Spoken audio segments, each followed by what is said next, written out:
In our biuret test for proteins, peptide bonds, we use two large test tubes and test tube holders. We put about 5 drops of water in one test tube and about 5 drops of egg white in the other. Keep in mind that the egg white is rather slippery and slimy, so this takes some effort by the student to accomplish this.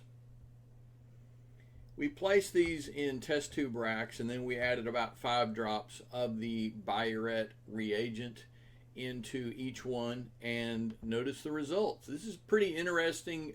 The one thing that I would like to notice is that it's important to kind of jiggle this test tube to get the reagent to mix with the egg white so that you can see the color change. It also makes the egg white into a gel, by the way, which I think is a result of protein denaturation.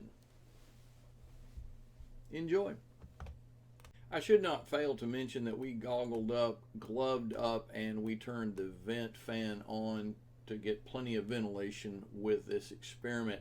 This one's a lot of fun, but proper precautions are always muy importante.